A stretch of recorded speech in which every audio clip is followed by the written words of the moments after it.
Assalamualaikum warahmatullahi wabarakatuh. Selamat pagi anak-anak. Berjumpa kembali dengan Ibu Nadira pada mata pelajaran biologi pada minggu ini. Semoga kalian sehat selalu dan semangat untuk belajar ya. Baik, untuk memulai pembelajaran kali ini Ibu minta tolong kepada salah satu dari kalian untuk memimpin doa agar pembelajaran hari ini lancar tanpa adanya suatu kendala. Tolong Bayu dipimpin doa.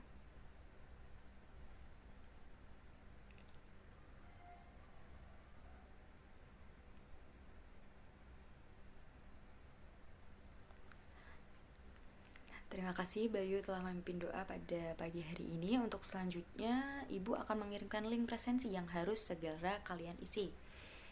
Oke, sembari mengisi, Ibu akan cek kehadiran kalian.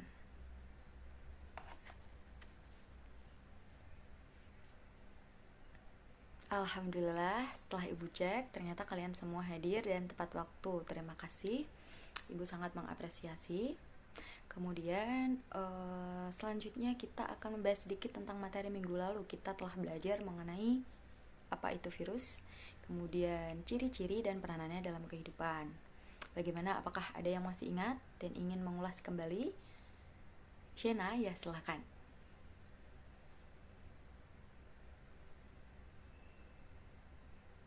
Ya, jawaban yang sangat bagus Shena, terima kasih. Jadi teman-teman dapat mengingat kembali materi minggu lalu mengenai virus.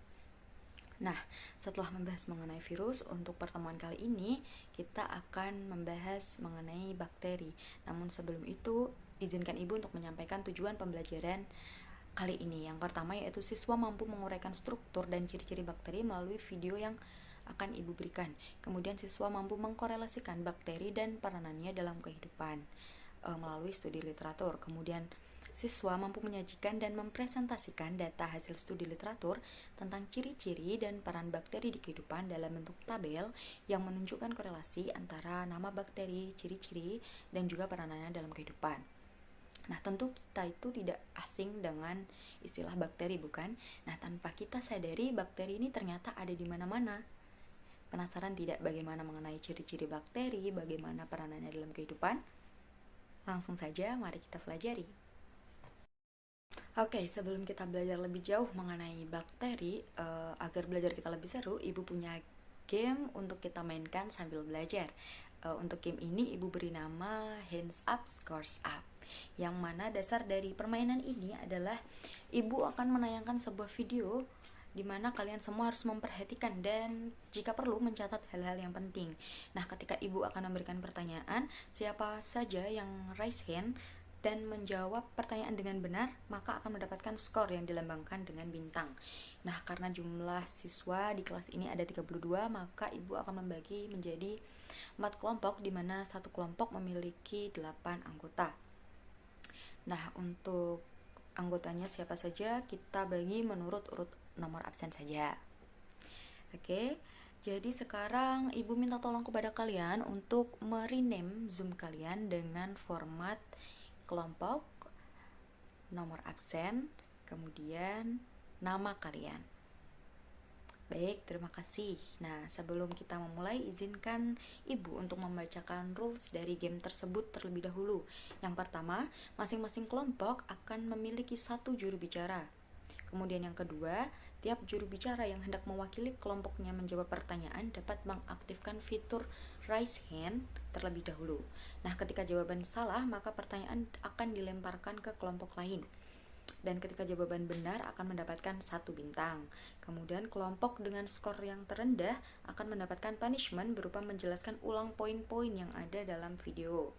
Kemudian untuk kelompok dengan skor tertinggi atau yang mendapatkan bintang paling banyak akan mendapat reward berupa e-sertifikat dari Ibu. Oke, bagaimana? Apakah dapat diikuti? Oke, Ibu kira bisa diikuti ya, gampang kok. Kemudian Ibu akan share video yang pertama dan kalian harus menyimak, memperhatikan, kemudian mencatat jika perlu. Oke. Baik, selanjutnya seperti yang Ibu telah jelaskan tadi mengenai game ini, sebelumnya izinkan Ibu untuk bertanya mengenai siapa yang menjadi juru bicara untuk setiap kelompok. Nah, untuk kelompok 1 yang akan menjadi juru bicaranya siapa? Devi. Oke, baik, Devi. Nah, untuk kelompok 2, Exlesia. Oke, baik, Exlesia. Kelompok 3, Gilang. Baik, Gilang. Kelompok 4 ada siapa? Ilham. Oke, Ilham ya. Nah, oke. Nah, nanti ketika Ibu selesai membacakan pertanyaan, silakan bagi perwakilan kelompok untuk mengaktifkan fitur raise hand-nya. Nah, yang tercepat akan mendapatkan kesempatan untuk menjawab pertanyaan. Jika jawabannya salah, maka perwakilan kelompok lain boleh merebut. Oke, langsung saja kita mulai. Dari pertanyaan yang pertama, bakteri meliputi Archaebacteria dan Eubacteria termasuk dalam kingdom. Siapa yang ingin menjawab? Kelompok 1, Devi. Ya, silahkan Devi mewakili kelompoknya untuk menjawab. Monera. Ya, benar sekali. Bakteri meliputi Archaebacteria dan Eubacteria masuk dalam kingdom Monera. Bagus. Selamat mendapatkan 1 bintang. Oke. Ya, lanjut ke pertanyaan yang kedua. Komponen utama penyusun dinding sel bakteri adalah? Siapa yang ingin menjawab? Raise hand. Kelompok 3, Gilang. Oke, silakan mewakili teman-temannya. Jawabannya adalah tepat sekali, peptidoglikan. Komponen utama penyusun dinding sel dari bakteri adalah peptidoglikan. Baik sekali, bagus. Kelompok 3 dan juga Gilang atas jawabannya mendapatkan bintang juga. Oke ya. Untuk pertanyaan ketiga, lanjut. Bagian struktur tubuh bakteri yang berfungsi mengendalikan transport zat ke dalam maupun keluar sel disebut? Ayo, siapa coba menjawab? Raise hand terlebih dulu. Exlesia. Kelompok 2, silakan dijawab. Kapsul? Kurang tepat. Jawabannya masih kurang tepat, tapi bagus karena sudah cepat untuk raise hand-nya. Jadi kelompok lain yang boleh merebut silahkan raise hand. Ya, kelompok 4, Ilham, silahkan untuk dijawab. Membran plasma. Sip, bagus sekali kelompok 4 dan juga Ilham. Bagian struktur tubuh bakteri yang berfungsi mengendalikan transport zat ke dalam maupun keluar sel itu namanya adalah membran plasma. Oke, bagus, mendapat bintang. Nah, lanjut ke pertanyaan keempat. Kromosom DNA bakteri berbentuk sirkuler seperti lingkaran terletak memadat pada suatu area dalam sitoplasma yang disebut dengan? Siapa yang ingin menjawab? Ilham? Ya, silakan. Yang raise hand terlebih dahulu nih. Nukleoid. Ya, tepat sekali. Kromosom DNA bakteri berbentuk sirkuler terletak memadat pada suatu area dalam sitoplasma yang disebut dengan nukleoid.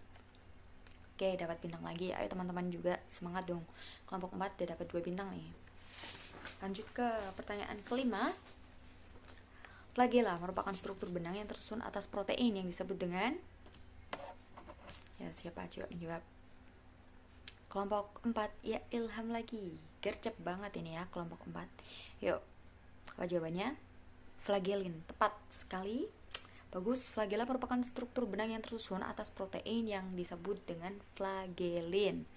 Ya, mendapat bintang lagi. Aduh, ayo yang lain jangan ketinggalan.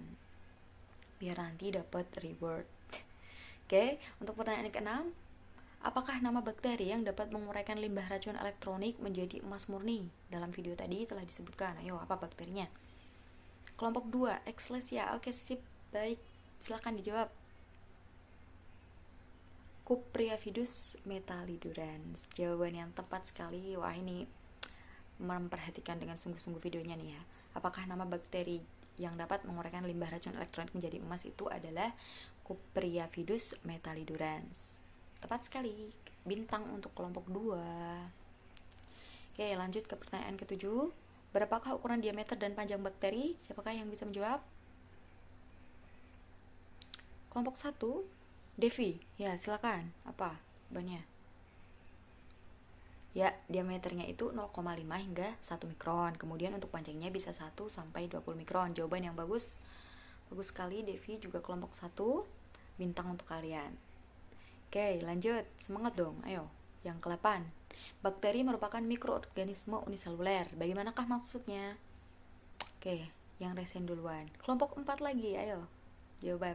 Jawab, silakan untuk dijawab. Bakteri bersel satu. Ya, tepat sekali, bakteri itu mikroorganisme uniseluler, di mana bakteri merupakan mikroorganisme bersel satu. Tepat sekali, kelompok 4. Ilham, terima kasih atas jawabannya. Bintang untuk kalian nih. Ayo yang lain semangat, tinggal 2 pertanyaan nih. Yang nomor 9. Bakteri tidak memiliki membran inti sehingga disebut dengan mikroorganisme. Yuk. Kelompok berapa? Kelompok 3. Oke, silakan kelompok 3 dijawab. Prokariotik. Tepat sekali Gilang dan kelompok 3, terima kasih atas jawabannya. Jadi bakteri ini tidak memiliki membran inti sehingga disebut dengan mikroorganisme prokariotik. Ya, untuk pertanyaan terakhir, ayo kita rebutan. Semangat dong biar dapat rewardnya nih. Oke, pertanyaan terakhir, saat kondisi lingkungan tidak menguntungkan, beberapa jenis bakteri dapat membentuk, ya, kelompok 4 lagi nih, yang paling gercep. Ayo silahkan dijawab Ilham. Endospora, ya, tepat sekali, bagus. Saat kondisi lingkungan tidak menguntungkan ini, beberapa jenis bakteri dapat membentuk endospora. Oke, karena itu adalah pertanyaan yang terakhir, tepuk tangan dulu. Jadi sesi game ini berakhir dan seperti yang kita lihat skornya pada layar kalian. Jadi yang mendapatkan bintang terbanyak adalah kelompok 4 yang diwakili oleh Ilham sebagai juru bicara. Oke, tepuk tangan untuk kelompok 4. Bagus sekali. Kemudian, dan seperti peraturan yang telah Ibu bacakan, kelompok dengan skor yang kurang yaitu kelompok 2, di mana kelompok 2 ini mendapatkan punishment, yaitu untuk menyimpulkan poin-poin yang didapat setelah bermain game. Ayo, silahkan disimpulkan. Boleh Eksklesia atau teman-teman yang lain juga boleh. Ya, baik, bagus sekali. Telah diingatkan kembali ya poin-poin yang bisa kita dapatkan setelah bermain game ini. Jadi terima kasih untuk kelompok 2. Tidak perlu berkecil hati, harus tetap semangat dan giat untuk belajar. Oke? Tepuk tangan untuk kita semua. Terima kasih atas antusiasmenya. Pokoknya harus terus semangat belajar, oke? Seperti yang terlihat di layar, peranan bakteri dalam kehidupan. Bentar, Ibu next. Yang pertama, apakah kalian tahu apa ini? Silakan untuk jawab. Shena ingin menjawab? Ya, apa itu? Yogurt, benar sekali. Tentu kalian tidak asing ya dengan yogurt ini. Yogurt ini dibuat dengan bantuan 2 jenis bakteri yang menguntungkan. Nah, satu dari keluarga Lactobacillus yang berbentuk batang, yaitu Lactobacillus bulgaricus, dan yang lainnya dari keluarga Streptococcus yang berbentuk bulat, yaitu Streptococcus thermophilus. Oke, bagus sekali Shena atas jawabannya. Terima kasih. Kita lanjut ke gambar yang kedua. Apa, ada yang tahu? Gilang, ya silahkan dijawab. Apa namanya? Nata de coco, ya, bagus jawabannya, yang sangat bagus. Tentu kita sudah tidak asing ya dengan nata de coco ini, apalagi dicampur dengan es begitu kan ya, segar banget. Jadi nata de coco ini merupakan salah satu produk olahan dari air kelapa. Nah, nata merupakan produk fermentasi dari bakteri Acetobacter psyllium yang berupa lembaran selulosa dari pengubahan gula yang terdapat pada substrat. Oke, bagus sekali Gilang, terima kasih. Lanjut. Nah, apalagi ini, pasti kalian sudah tidak asing ya dengan ini. Apa namanya? Ya, keju. Nah, proses pengentalan pada keju ini dilakukan dengan bantuan bakteri atau enzim tertentu yang disebut dengan rennet.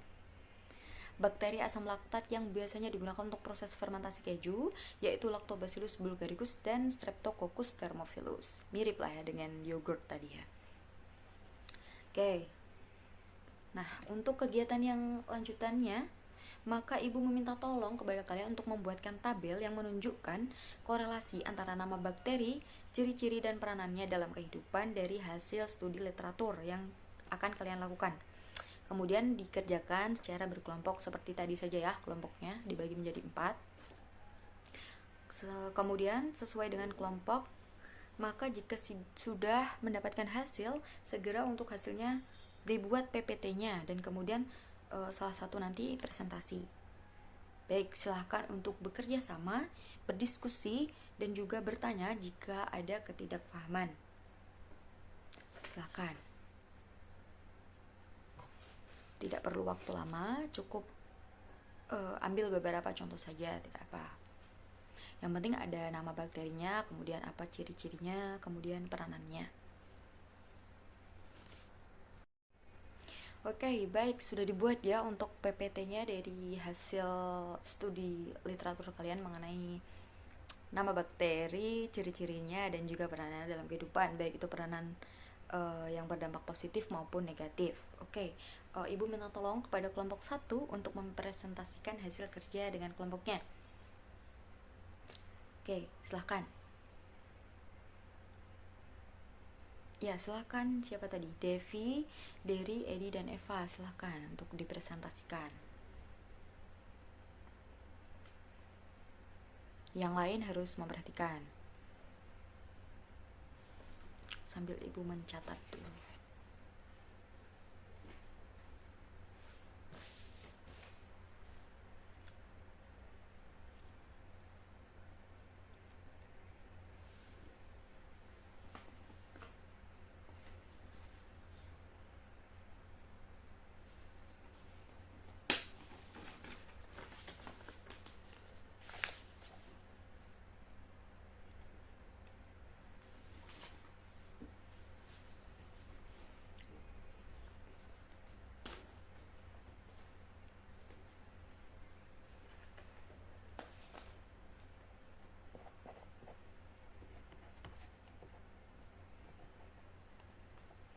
Ya, bagus sekali. Terima kasih untuk kelompok 1 telah mempresentasikan hasil dari kerja kelompoknya ya.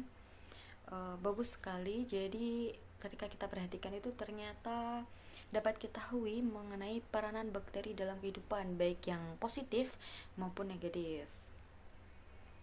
Oke, baik sekali. Terima kasih kelompok 1, tepuk tangan semuanya untuk kelompok 1 dan juga untuk kita semua yang telah belajar bakteri kali ini. Ayo, tepuk tangan dulu. Selamat. Oke. Baik, karena beberapa rangkaian kegiatan pada pembelajaran hari ini sudah kita laksanakan, sebelumnya izinkan Ibu untuk menyimpulkan beberapa poin penting dari pembelajaran pada hari ini. Yang pertama mengenai struktur bakteri. Struktur bakteri sendiri dibagi menjadi dua, yaitu struktur luar dan juga struktur dalam. Struktur luar ini terdiri dari dinding sel, kapsul, membran sel, flagella, juga pili. Kemudian untuk struktur dalamnya ada sitoplasma, nukleoid, ribosom, dan juga plasmid. Nah, kemudian yang kedua adalah poin mengenai ciri-ciri dari bakteri secara umum. Selain beberapa ciri-ciri yang ada dalam game study, ada juga beberapa ciri-ciri yang perlu kita ketahui, yakni bakteri ini uniseluler dan hidupnya berkoloni. Kemudian pada bakteri-bakteri tertentu itu bakteri bersifat patogen, bagian dari terluar tubuhnya dilindungi oleh kapsul. Nah, kapsul ini yang terbentuk dari lendir yang disekresikan sendiri oleh si bakteri. Kemudian di dalam sitoplasma ini tidak terdapat organel seperti mitokondria, retikulum endoplasma, badan Golgi atau vakuola, akan tetapi memiliki ribosom, tempat untuk sintesis protein.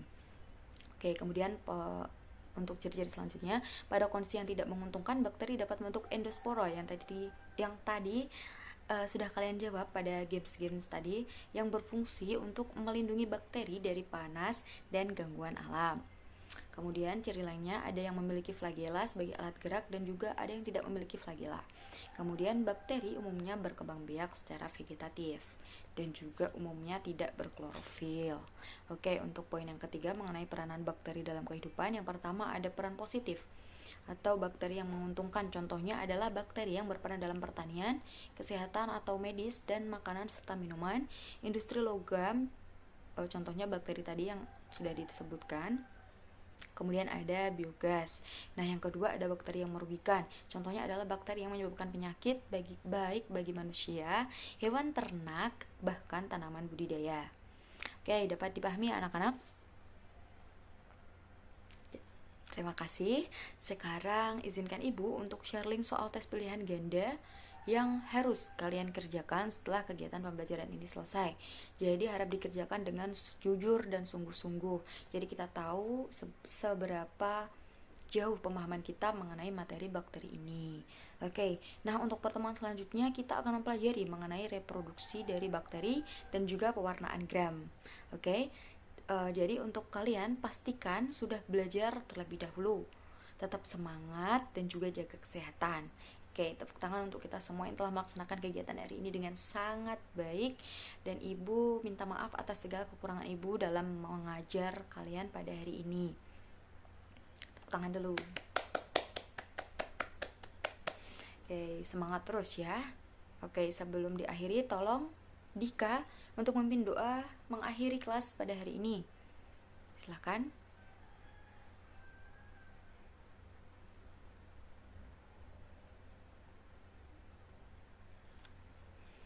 Baik, terima kasih. Semoga apa yang kita pelajari pada hari ini bermanfaat dan dapat kita serap seutuhnya. Amin.